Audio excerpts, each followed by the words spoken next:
When I have a thought, I gotta let it out. It's a bright spot that I can't even doubt. My opinions, my point of view, even if things are a little chopped and screwed. So yeah, even if you disagree. So yeah, even if I'm not in your pedigree. So yeah, especially if you agree. So yeah, so yeah. Good afternoon, good evening, wherever you are, whenever you're listening to it. Welcome to the So Yeah podcast. All right, let's just hop skis, jump skis right into this shit. I am a woman who loves watching sports. I really feel like, in general, I'm every woman. I'm interested in so many different things, and sports is one of those things that I am interested in. My sport of choice is football, and I know with women that gets a bad rep, and I'm not here to like shame a woman for hating sports at all. That is not what my intention is to do.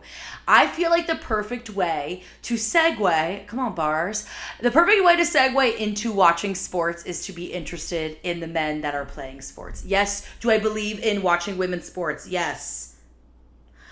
But as a way for me to watch men play sports, I need to, one, look at their butts.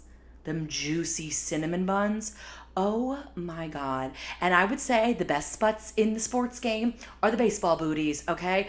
I don't necessarily love watching baseball. I'm not going to watch it on TV. But what I will watch are those asses. I love them asses, okay?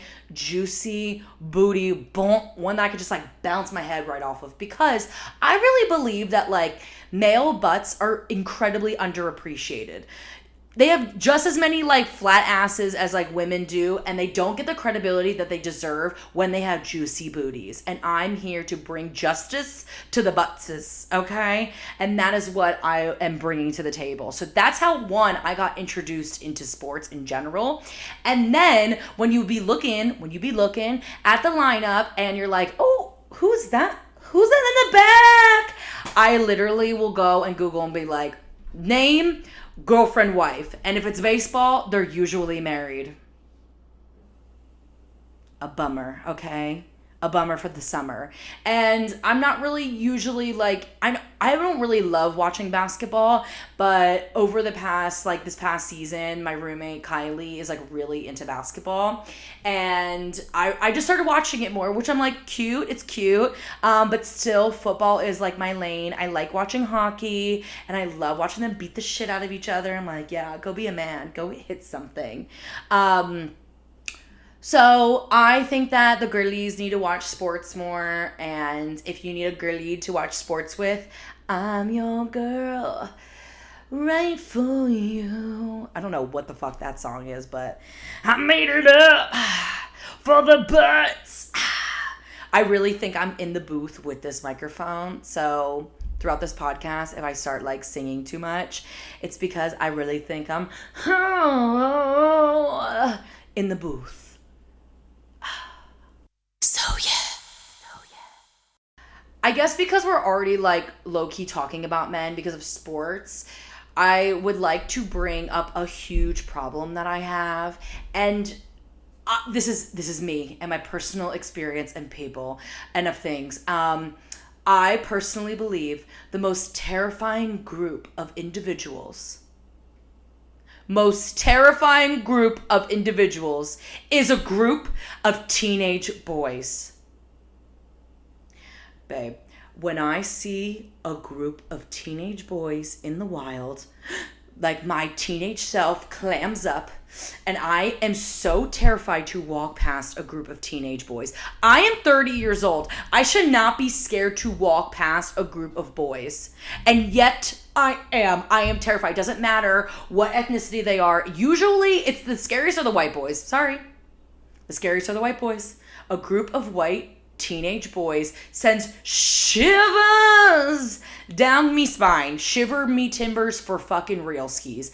I am so scared of them. And It doesn't, I'm not scared of any group of people other than teenage boys. I mean, sometimes teenage girls are a little frightening just because they're so catty, but like, I see them for who they are. I know a catty bitch, and you know I could double down on a catty bitch, okay? So they don't scare me as much as catty boys, okay? Because my childhood bullies were like the popular boys, and like, so when I see a group of teenage boys, I'm like, I lock up, and I turn into motherfucking stone, bitch. Like, ooh, I'm a Greek statue, cannot be bothered, or I just like literally skitter.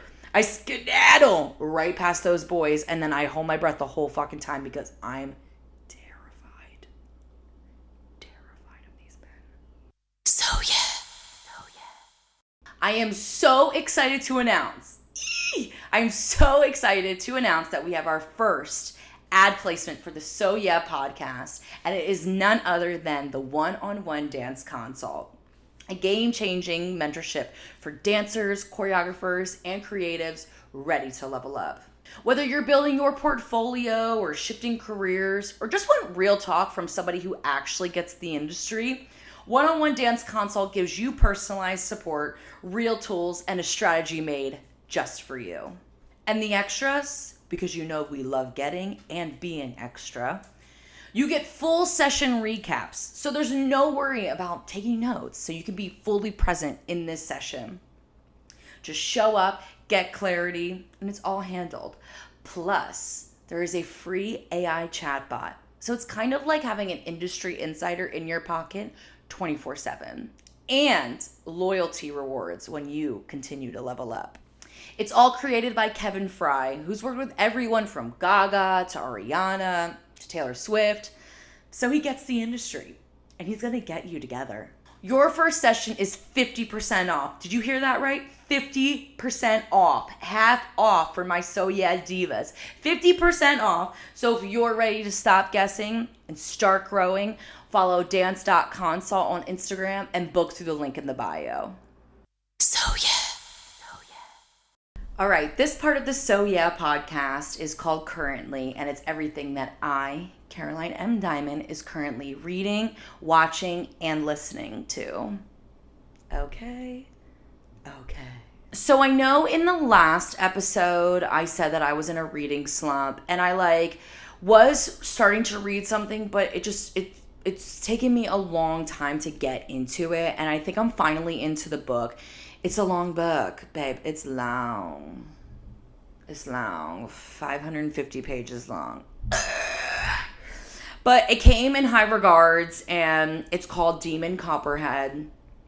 And it's like a multi-layered type of book situation where the lead is... He goes by Demon, but his name is Damon. And he's like a kid that's growing up in like Virginia, I think. West Virginia.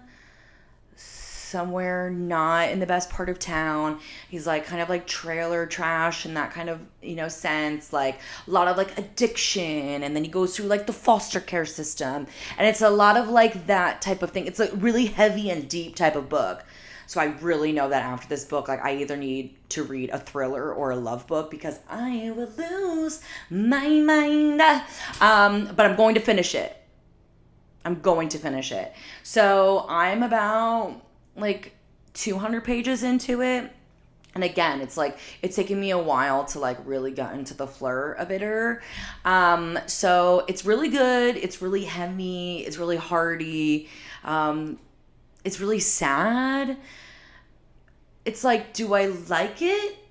Yes. Do I love it? No. But I guess like not all books are like, need to be like lovey-dovey and like amazing and all that kind of stuff. But that's what I do personally like to read. So we'll see how it goes and see how it ends. So Demon Copperhead, that is what I'm currently reading. Should I do like a mini theme song for Currently? Because I think that this is such a side topic, but whatevs. Everybody who talks to me about the podcast says they love the theme song so much. I love it too, so I'm glad that you also love it. So do we want a little like snippet for like Currently? I need to go into the lab for that. Excuse me. I need to go into the stew. I need to cook up something in the stew. If you've been listening to the podcast, you know that I am manifesting, and I'm really good at manifesting. We know that from having our first ad placement. Okay,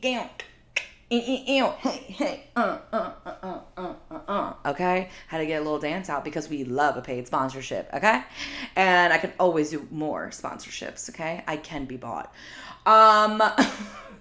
But I'm really good at manifesting, and what I've been manifesting is that I want to dance in a movie musical with residuals, because I don't know if you know this, most people don't because they're not in the industry. But if you do a movie in the United States as a dancer, you will get residuals. If you film that movie anywhere else, Wicked, those dancers do not get residuals. That $1 billion movie, one movie, no residuals.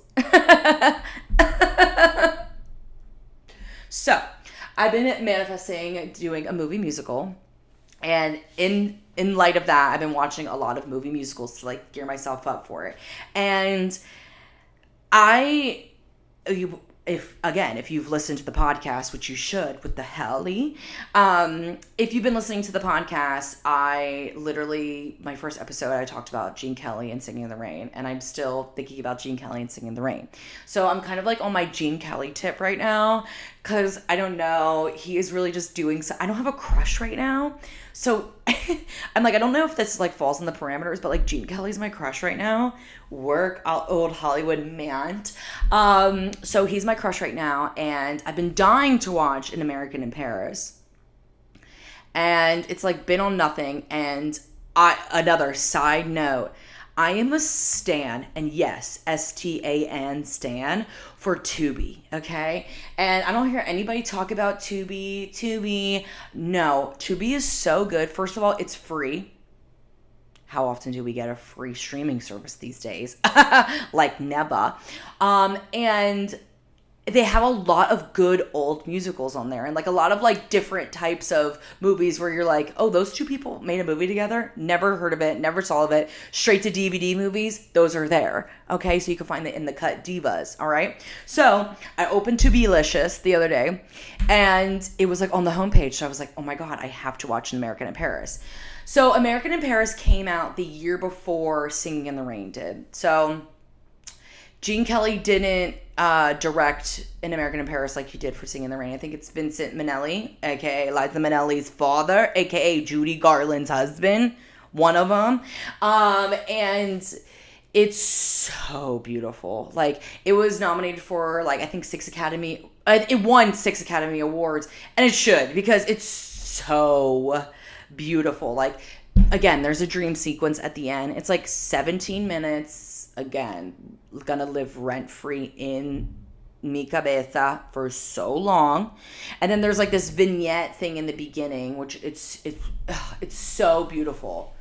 Oh, it's so gorgeous. Is it as good as Singing in the Rain? No, but that's okay, because An American in Paris walked, so Singing in the Rain could run. Okay, this is my campaign, like 75 years later, that Singing in the Rain does not get the love it deserves.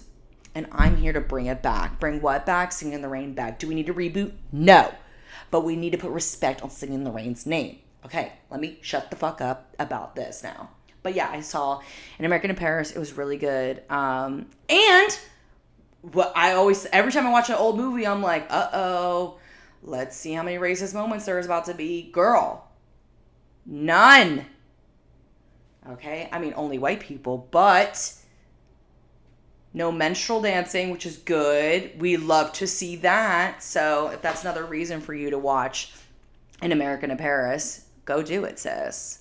And for what I'm currently listening to, they are my favorite band. Okay, I have 2 favorite bands, okay?